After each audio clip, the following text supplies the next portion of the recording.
dia. Meu nome é Ian Fábio e eu e o Vitor Hugo vamos falar sobre a hipoteca e a anticrese.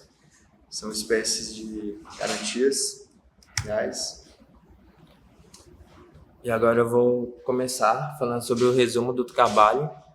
Este trabalho faz uma revisão bibliográfica dos direitos reais de garantia estabelecido em favor do credor e com a finalidade de compensar a dívida do devedor, especificamente hipoteca e anticrise. Destaca-se que tanto a hipoteca quanto a anticrise recaem sobre bens imóveis, ambas garantias que são registradas no cartório de registro de imóveis. A metodologia que nós usamos foi a revisão bibliográfica de artigos, livros, doutrina, direito civil e o próprio código, de modo que articulamos os conceitos da lei e doutrina para ter uma aplicação segura de como essas garantias estão em vigência no nosso ordenamento jurídico. Agora eu vou falar sobre a hipoteca. A hipoteca é o direito real de garantia sobre coisa alheia com maior repercussão prática, recaindo sobre bens imóveis, em regra, e não havendo a transmissão da posse da coisa entre as partes. A hipoteca também é composta por dois sujeitos, que no caso seria o devedor, hipotecante, e o credor hipotecário. O devedor é aquele que dá a coisa em garantia, podendo ser o próprio devedor ou terceiro. O credor é aquele que recebe o benefício do crédito e do direito real. Diferentemente do penhor, na hipoteca, o devedor hipotecário não é desapossado do bem em favor do credor hipotecante.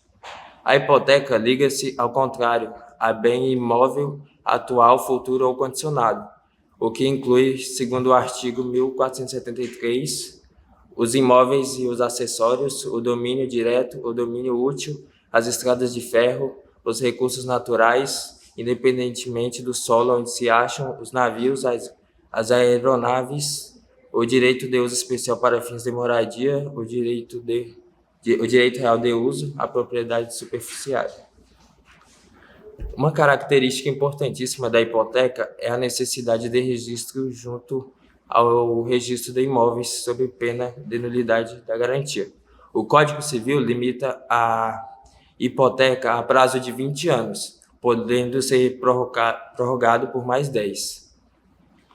Também pode haver pluralidade de hipotecas, ou subhipotecas, ou hipotecas em segundo grau, desde que não haja cláusula na anterior.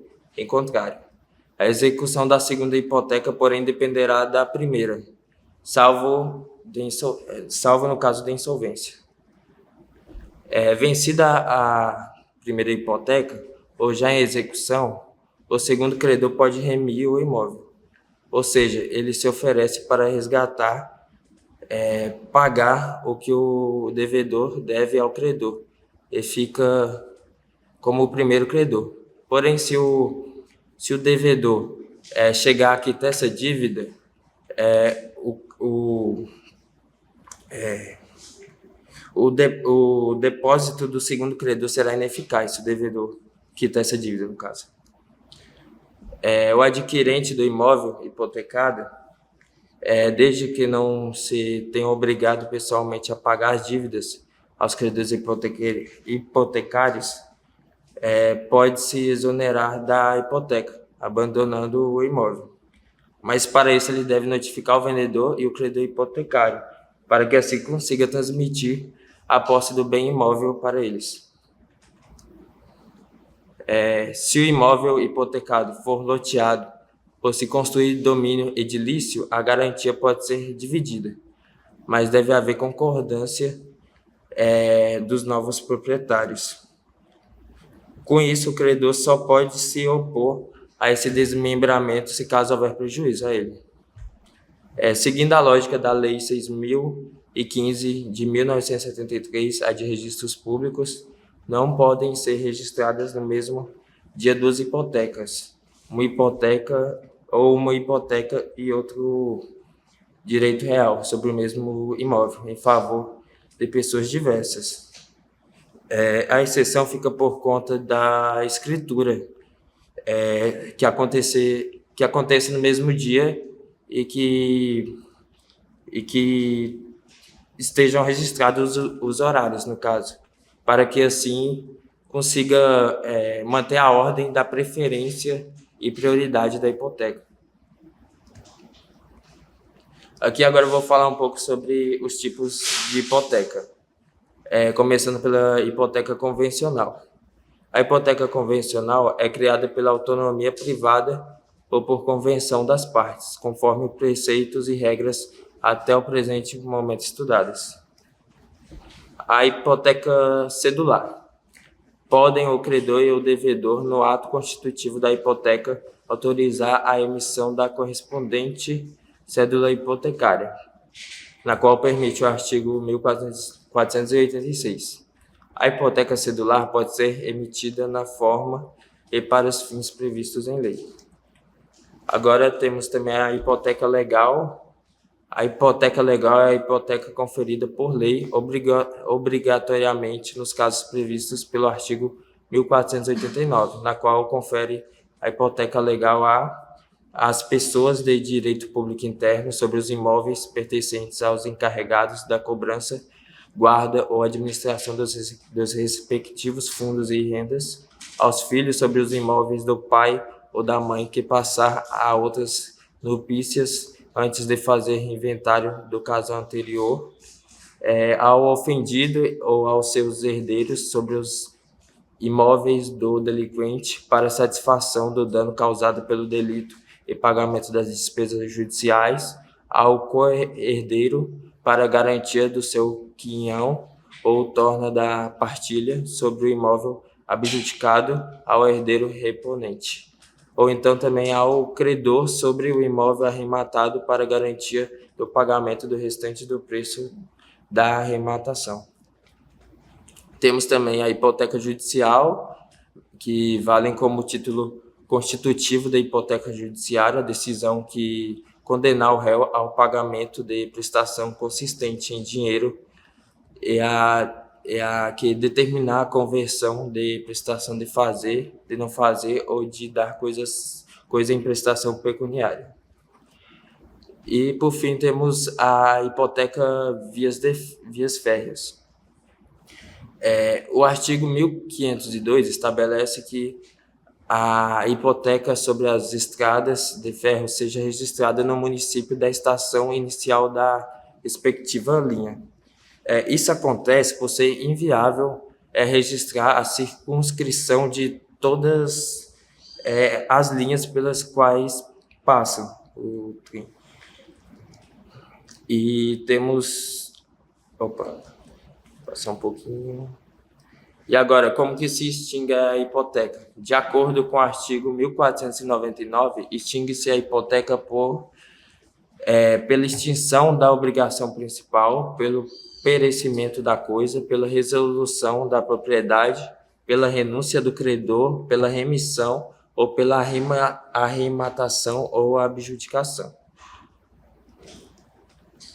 Falar sobre a anticrese agora. Segundo o artigo 1506 do Código Civil, pode o devedor ou outrem por ele, com a entrega do imóvel ao credor, ceder-lhe o direito de perceber, em compensação da dívida, os frutos e rendimentos. Então, a anticrese é uma situação na qual há uma dívida e o devedor ele transfere esse imóvel, recai sobre bens imóveis, além do bem, também a sua renda, os seus frutos. No caso, coloquei um exemplo do contrato de locador de imóvel, que o devedor passa ao credor os valores mensais do aluguel. A retirada do devedor a posse e gozo de imóvel transferidos para o credor, que por sua conta colhe os frutos, abatendo o valor dos mesmos da dívida do devedor. Então, ela se volta aos bens imóveis e quem vai ficar nessa situação com a posse e a administração desses bens, desse bem e dos frutos do rendimento é o credor anticrético, né? E ele tem que prestar um balanço exato, fiel da sua administração, para ver a transparência do negócio jurídico, porque ele vai ficar com esse bem por um tempo até a dívida ser paga, depois vai devolver para o devedor, que é o proprietário original do bem. E nesse período ele deve fazer um balanço exato fiel da administração, cuidar do bem. E aí pode haver uma situação que o devedor não concorda com a prestação de contas por achar que ela é fraudulenta, ou a administração está prejudicando o imóvel. E aí o devedor pode impugnar o balanço acionando o Poder Judiciário. E aí, quando isso acontece, o juiz entra e pode fixar um arrendamento, pode fixar um valor mensal do aluguel, pode ser corrigido anualmente também. Artigo 1508. Como possuidor direto, o credor anticrético responde pelos danos causados culposamente e pelos rendimentos que não recolher. Então, a anticrésia é um caso que a pessoa que perdeu seu imóvel temporariamente passa para o credor. Esse credor tem uma responsabilidade legal de zelo do imóvel, de boa-fé, de transparência das contas, dos rendimentos.